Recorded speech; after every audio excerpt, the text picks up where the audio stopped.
Hello everyone, Vinita this side. So, welcome to my channel. As you all know, in our previous video, we have already completed the reading portion of the chapter Nelson Mandela Long Way to Freedom. So now in the next part we are going to start, and in this video we are having question answers and complete oral comprehension check for the same. So are you ready with that? Okay, so let's move to the first question. So, our first question is, where did the ceremonies take place? And can you name any public building in India that are made of sandstone? So, that is a part of a question कि ceremony हुई कहाँ थी और कुछ ऐसी buildings के नाम बताने हैं जो sandstone से बने हुए. So, the ceremonies took place in the lovely sandstone amphitheater. Amphitheatre में हुआ था जो सैंडस्टोन से बना हुआ था. बहुत ही लवली प्लेस था. वहां पर सेरेमनी हुई थी and it was formed by union buildings in Pretoria. ये बनाया गया था यूनियन बिल्डिंग के द्वारा और ऐसी कुछ बिल्डिंग्स हैं जो सैंडस्टोन से बनी है. So these are Red Fort, Jama Masjid, North and South Blocks, Parliament House etcetera. Okay, next one is question number 2. Can you say how 10th May is an autumn day in the South Africa? Yeah, the question is in the form of like, where is 10th May 1994 important for South Africa? 10th May का दिन south Africa के लिए important क्यों था या क्यों that day is considered as autumn day? So it is because of weather and the dawning of freedom after about 300 years of white rule. It is also important because of the freedom. It is because of weather. Autumn day क्यों बोला गया? First point is that it is because of weather. वो मौसम की वजह से था. And dawning of freedom after about 300 years of white rule. लगभग 300 साल गोरों का शासन बर्दाश्त करने के बाद आजादी की सुबह का दिन था. So it is important because of the freedom. Because क्योंकि वो डे था जहाँ पर पहली बार ब्लैक प्रेसिडेंट अपॉइंट हुआ था. So after 300 years of the white rule, they got the dawning of freedom. आजादी की सुबह उन्होंने देखी थी. Question number 3. At the beginning of his speech, Mandela mentions an extraordinary human disaster. So what does he mean by this, and what is the glorious human achievement he speaks to at the end? So beginning में उसने अपनी speech में mention किया था an extraordinary human disaster. ये उसने बोला था, ये phrase है. तो उसने बोला कि उसका मतलब क्या था और glorious human achievement क्या है. By this he means the white rule in South Africa over the blacks. Extraordinary human disaster क्या था? जो रूल चलता था साउथ अफ्रीका में गोरों का कालों पर and it lasted very long. ये बहुत लंबे समय तक चला. It was really a disaster. ये सच में एक बहुत बड़ा डिजास्टर था. Wild man ruling over the black, जहाँ पर आदमी जो थे गोरे लोग थे वो काले लोगों पर राज करते थे, शासन करते थे. So the next point in the same question, that what do you understand? What do he mean by glorious human achievement? So the glorious human achievement is getting political independence from the white rule by the black natives. Political जो बिल्कुल स्वतंत्रता मिल चुकी थी कि गोरे लोग काले लोगों के साथ कोई अत्याचार नहीं कर सकते. So that was the most glorious human achievement. So moving to the next question number 4, we do have, what does Mandela thank the international leaders for? Mandela ने इंटरनेशनल लीडर्स का धन्यवाद किस लिए किया था? He thanks the international leaders for coming to take position with the native people of South Africa. वो सोचता है उसे सोचा कि थैंक किया धन्यवाद किया इंटरनेशनल लीडर्स का जो वो इस जुलूस में इस कार्यक्रम का हिस्सा बने with the native people of south Africa के लोगों के साथ. So it is a common victory for justice, peace and human dignity. ये एक जीत है न्याय की, शांति की और ह्यूमन डिग्निटी की. Question number 5. What ideas does he set out for the future of South Africa? क्या सोचा उसने, क्या सेटअप करके रखा साउथ अफ्रीका के फ्यूचर के बारे में, क्या सेट किया? So he sets out the ideas of liberating the people from various knowledge. बहुत सारी नॉलेज के होने के बाद भी कुछ लोगों के अंदर स्टेट डेवलप नहीं है, आइडियाज डेवलप नहीं है, आइडियोलॉजी के या लाइब्रेटिंग के. So here is only one, like he sets out the ideals of liberating his people from various bondage. उसने कहा उसके मन में विचार है लिबर्टिंग, आजादी, फ्री करने का लोगों को किसी भी तरह के बाउंडेशन में वो लोग ना हो, हर तरह से वो फ्री हो. They are of poverty, deprivation, suffering, gender and other discriminations. तो वो सेटअप करना चाहता है बच्चों का फ्यूचर और उसके लिए उसने कहा कि उसको कुछ इन चीजों पर ध्यान देना पड़ेगा जो हमारे पास कलंक है. सो फर्स्ट एंड फॉरमोस्ट तो पॉवर्टी, जो लोग सफर कर रहे हैं जेंडर और अन्य भेदभावों की वजह से. Okay, so guys, in the next part, oral comprehension check from the next stanzas, next paragraphs, we do have a first question. What do the military generals do and how has their attitude changed and why? Military general क्या किया और उसका attitude change कैसे हुआ और क्यों हुआ? The military generals discharge their duties. They owe allegiance to their country and they do their duties as per the military provisions. जो मिलिट्री जनरल था वो अपनी ड्यूटी से डिस्चार्ज हो गया था. दे ओ उसने एलिगेंस दिखाए अपने देश के प्रति and they do their duty as per the military provision. और मतलब चाहे वो डिस्चार्ज हो चुका था लेकिन उसने इतना एलिगेंस दिखाया, इतने अपने संस्कार सभ्यता दिखाई कि उसने वहाँ मिलिट्री प्रोविजन की ड्यूटीज को एज इट इज फॉलो किया. Their attitude has now changed. अब उनका एटीट्यूड, उनका व्यवहार बिल्कुल बदल गया.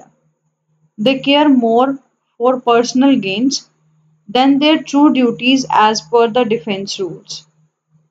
They care more for the personal gains. वो अपने निजी स्वार्थ के बारे में ज्यादा सोचते हैं बजाय इसके कि जो उनकी ईमानदारी की ड्यूटी बनती है. वो कह रहे हैं कि पहले तो क्या होता था, जो मिलिट्री जनरल्स होते थे ना, अगर वो ड्यूटी से डिस्चार्ज भी हो गए हैं ना, मतलब उनका टाइमिंग खत्म भी हो गया है, तो वो अपने एलिगेंस के हिसाब से अपनी ड्यूटीज पे बने रहते थे. बट आजकल पर्सनल गेन के लिए हर कोई अपनी ड्यूटी परफॉर्म करता है. So the question number 2, why were 2 national anthem संग?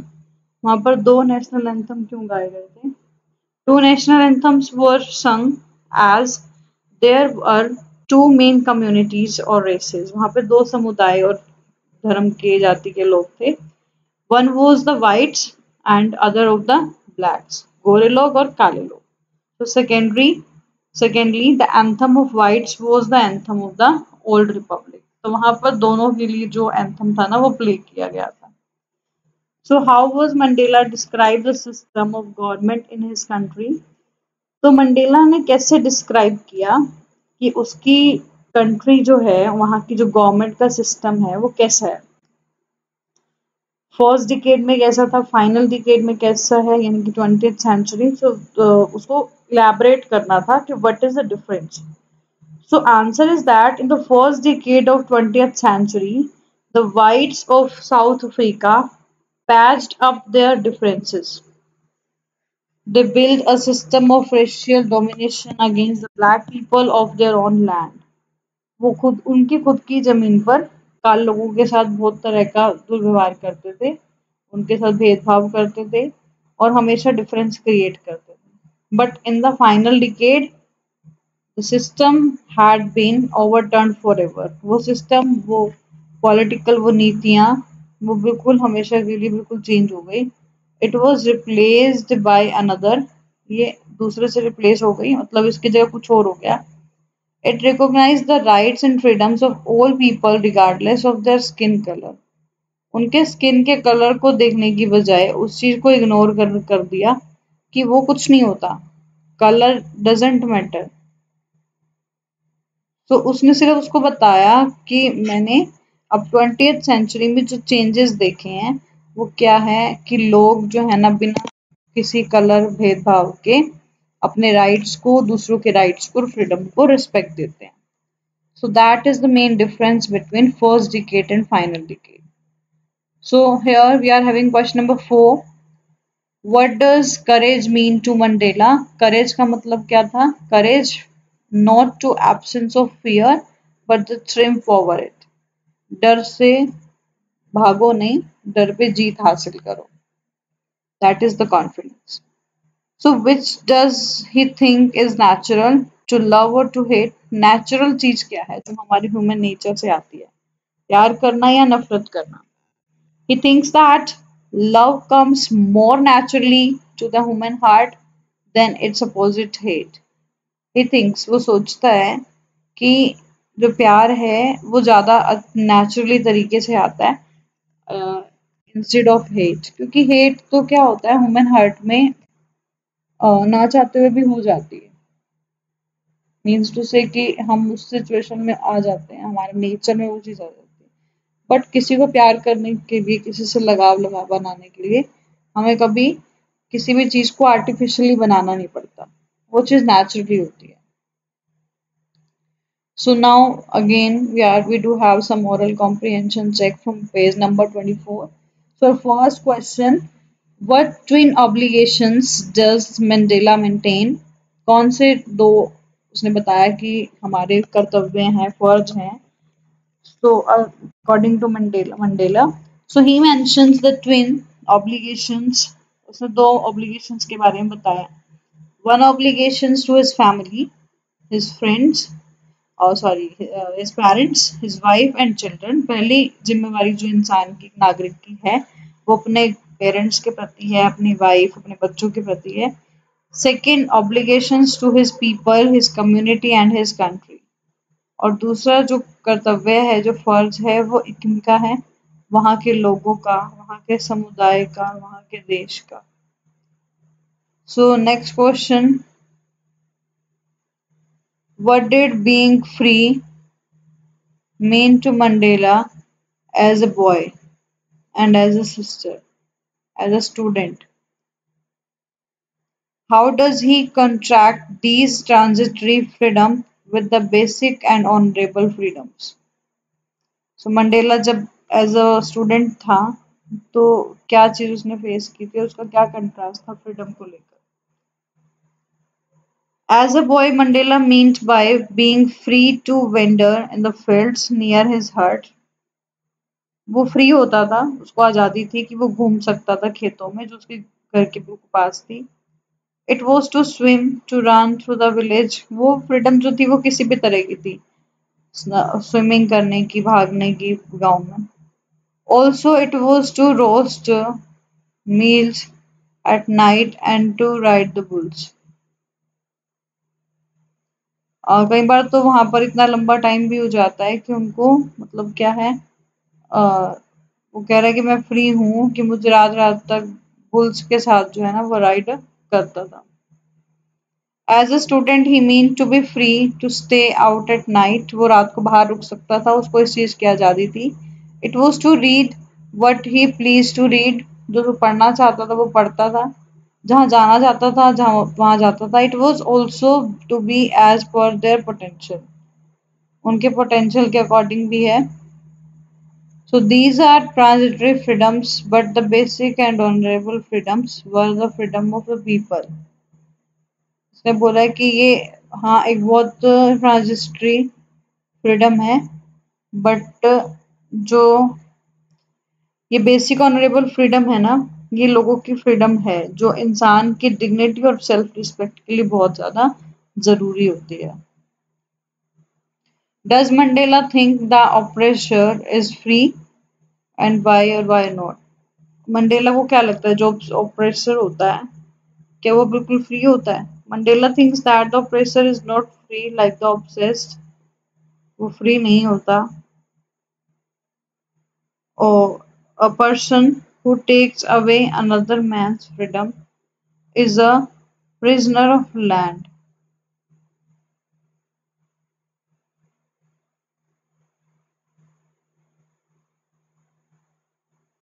Okay, so I hope till here you have done all these questions. Like Mandela thinks that the oppressor is not free, वो free नहीं होते. A person who takes away another man's freedom in the prison of hatred. अगर एक आदमी दूसरे आदमी की आज़ादी को छीनकर उसको नफरत की राह पर ले जा सकता है, so he is locked in prejudice and narrow mindedness.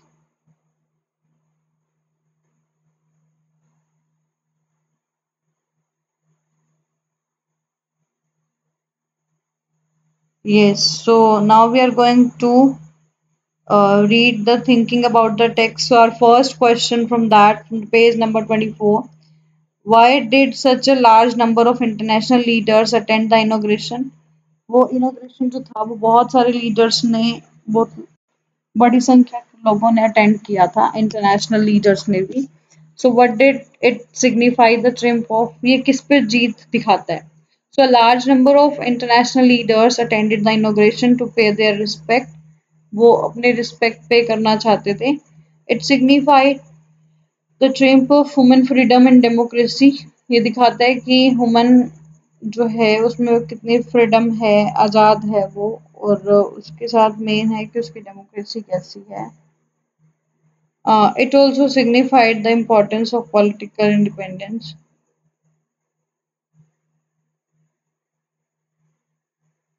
Okay, so now we do have it signified the triumph of the human freedom and democracy and also signified the importance of political independence. So दिखाता है कि राजनीति में भी कितनी importance है south Africa की. Our next question, what does Mandela mean when he says he is simply the sum of all those African patriots? Mandela ने जब बोला था कि simply the sum of all those African patriots who had gone before him, उससे पहले कौन गया था?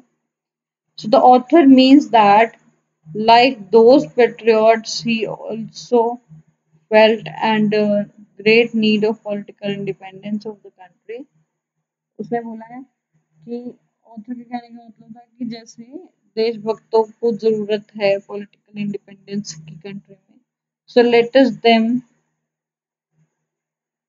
so let them he also underwent tortures by the witnessed by the whites of his own country.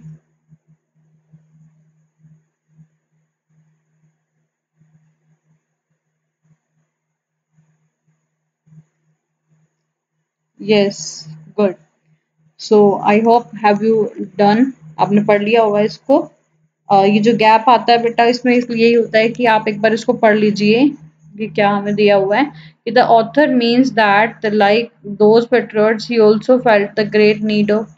उसको खुद को कहता है महसूस होता है कि यहाँ पर बहुत ज़रूरत है पॉलिटिकल इंडिपेंडेंस की कंट्री में. So take them he also underwent tortures by the whites in his own country.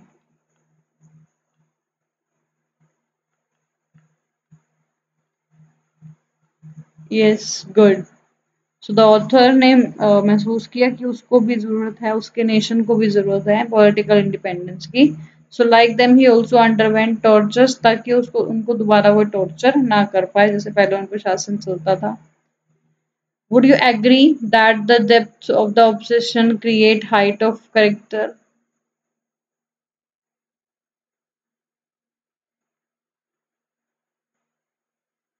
Yes, good. I hope you have पढ़ लिया होगा आप सबने। तो वो चाहता था कि जो वाइट लोग जो हैं जो टॉर्चर करते हैं ना, वो चीज़ दोबारा हमारी कंट्री में ना हो। तो इसीलिए वो चाहता है कि पॉलिटिकल इंडिपेंडेंस जो है वो कंट्री में होना चाहिए। So question number 3, would you agree that the depth of obsession create heights of character, and how does Mandela illustrate this? We have to elaborate this line, depth of oppression. So it is a fact that the more one is opposed, एक से ज्यादा ही होगा, the more than one become strong in character. तो वो जो लोग हैं वो कैरेक्टर में स्ट्रोंग होते हैं।